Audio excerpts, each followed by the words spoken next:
Ignition sequence starts. 6, 5, 4, 3, 2, 1, 0. Liftoff. We have a liftoff.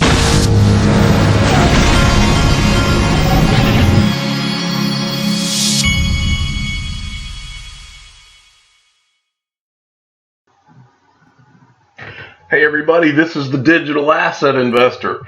I just got done picking everybody up from school and taking different ones to different baseball practices and dentist appointments, you name it. But we had the rain that I was asking for today, so because I didn't think I was going to be able to go to my son's baseball game this evening anyway because I'm so busy. But anyway, let's get to it. This is from Bob in Deep XRP. He sends me this. Now I love it when billionaire Tim Draper comes out and has something to say, because this is one of those rare billionaires in the world who tells it like it is, and he is a Bitcoin guy, but he really tells the truth, and I feel like he's one of the guys that's on our side, even though he's a Bitcoin guy. I've always said that I believe Tim Draper, just like Anthony Pompliano, is a closet XRP guy. In fact, anyone in the space that I hear talk that is very like a smart person like these guys or Mike Novogratz, these are all smart guys, and when I hear them every time they speak and they just talk about Bitcoin, it makes me believe that they're also closet XRP guys. And that would be Barry,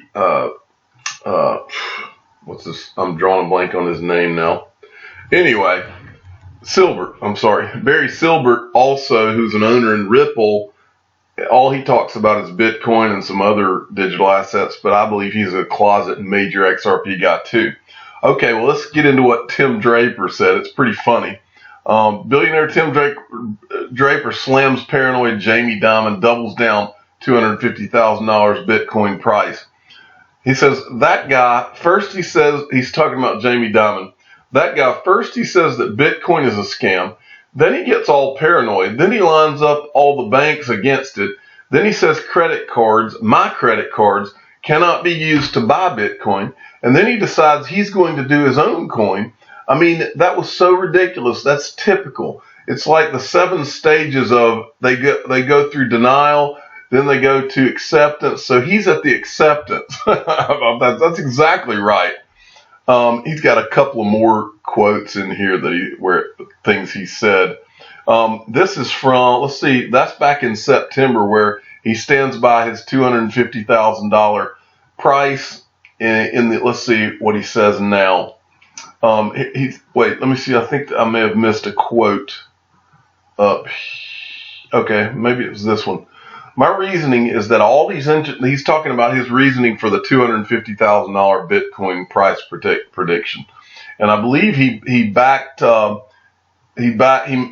maintained that he still expects Bitcoin to hit the $250,000. He says, my reasoning is that all these engineers have to create all the things they're doing to make it really easy for us to spend it and to use it and to move it and to build it into our contracts and all that. Once that's all done, that's a 5% market share, all the world's currencies per Draper. Then he says, I think he's got another quote down here. They asked when he thinks the cryptocurrency bear market will end. Draper quipped, when you stop asking, then the bear market is over, and that's when everything starts going up. Well, I believe people are starting to stop asking now. I don't think that that's a legitimate question to ask even today after 1 week of what we've seen. Okay, next. I thought this was very interesting. You know, we've spent a lot of time talking about Warren Buffett and how he is so anti-cryptocurrency. And I've said before on my channel how I believe that Warren Buffett, I know Warren Buffett made his money through pure capitalism. And I believe that over time, he's been accepted into the good old boys club, and now he sees it more in his interest to pretend like he's something that he's not. And now he wants, and like I said, during the financial crisis, He had a phone. It's in documentaries that I've seen. He literally gets on the phone with Hank Paulson, and he agrees to bail out Goldman Sachs, but in return he's getting government guarantees. And meanwhile, Martha Stewart goes to prison for having a conversation with her broker about a stock with a little bit of insider information. There's something wrong with that picture. Well, this is interesting from the Gold Telegraph. Few will dispute the claim that Warren Buffett is the most illustrious investor ever. But it is worth noting his entire empire is priced in fiat currency. Do you really think he would be bullish on gold, which is the inverse to the dollar? And that goes the same for cryptocurrencies. Look what cryptocurrencies are doing versus gold. They're kicking gold's butt left and right. Well, then he says something interesting. Look at this. And I wanted you to hear Warren Buffett's dad's quote. Warren's dad was a gold bug, by the way. Warren's dad was an old school guy. And he tells the truth in this quote. This is a quote from Warren Buffett's dad. But when you recall that one of the first moves by Lenin, Mussolini, and Hitler was to outlaw individual ownership of gold, you begin to sense that there may be some connection between money redeemable in gold and the rare prize known as human liberty. And that's what I've been saying all along about digital assets, because digital assets are about as related to precious metals as it gets. For years, gold and precious metals have been just owning them. Have you ever tried to buy, if you've ever tried to buy gold and silver, there's a tremendous markup versus other things that you could buy, other things that the government would rather you be buying.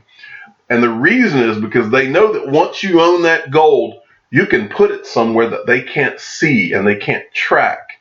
Well, why do you think they've been jumping all over digital assets, and it's been such a big deal, the whole concept?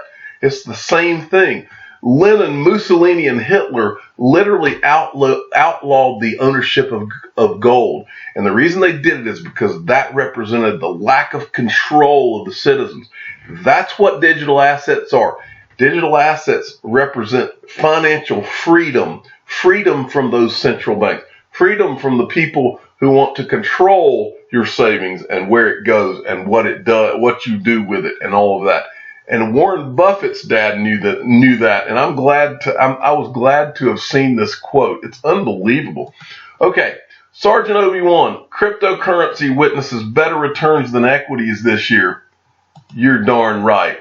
And I just wanted to show you this. They've got an index that they're following. Since the beginning of this year, the CCI30 cryptocurrency index has gained as much as 40%, reversing the initial downtrend. Cryptocurrencies like Bitcoin, which witnessed a drop in the middle of February 2019, have recuperated losses and slowly moved up. Bitcoin, which has a considerable effect on this index, has increased by 20% since the first of this month. Things are happening, folks. Okay, and next from Bank XRP, this was a tweet that he sent out today, I guess. Yeah. Vote to add XRP to Skype. And he said, we can thank this guy, Paris by David. I guess maybe he got this movement started. I don't know. And then if you click on this link, it shows you this. Add cryptocurrency micropayments to Skype, XRP, and others. Well, this is a response from the community manager on Skype, Peter, I guess. Hi, thanks for sharing this idea. Cryptocurrency micropayments sounds really cool, right? Like any other leading technology company, Microsoft is already testing blockchain. Although I don't have any information about cryptocurrency adoption for Skype or any other MS product, please continue supporting this idea. I will share it with our teams. Note, I've edited the title of this idea a little bit to fit cryptocurrencies generally. But that, folks, would be huge if we get it on Skype. That'd be really huge. All right. Next, from Dan Rocky, at Dan Rocky, give him a follow. Not good for Bitcoin. Seems we are heading right back to huge congestion, issues, and hilarious fees if this midterm uptrend continues. Might end up being an eye-opener and more focus on the best of breed alts. Okay, check this out. This is what he's tweeting.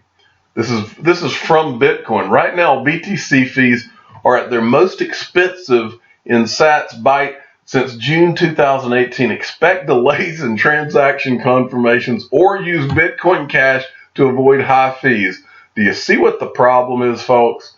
BTC fees in USD terms have increased from 14 cents per transaction on March 23rd to $2.15 per transaction on April 8th. And it shows a chart of this. This is the problem, folks. XRP is the one. It's the greatest digital asset ever created. And you just can't get around that. It is what it is, folks. Learn it. Love it. Okay. From Costa Rica, Kelly at Slade Crypto. Agreed. Zero doubt. Sink or swim. What an S show. Uncontrollable dividing, multiplying, spreading, and consuming the digital asset space. Sounds like cancer. And they're talking about all these Bitcoin forks. It's a diagram that this guy has put up. You can go to at AKASOST. It really is a nightmare of fork. I mean, it's just a nightmare if you look at it. Okay, next from CZ Binance. This is that auction. This is that crypto auction on that piece of real estate. I believe it was in Australia. And he says highest bid in the house is B&B. Auction is live. And he's showing, here's pictures of people at the auction in this house. It's like a really modern looking house. Pretty cool. That, my friends, is what you call adoption of digital assets right there.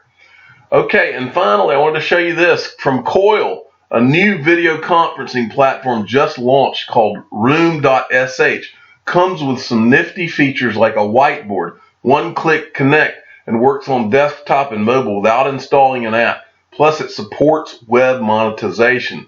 The world's changing, folks, and this is adoption. I'm the digital asset investor. I'm not an investment advisor. This is for entertainment purposes only. Please subscribe and hit the like button. And tell your friends and family, go check out Room.sh and see how they're going to allow web monetization on their video conferencing platform.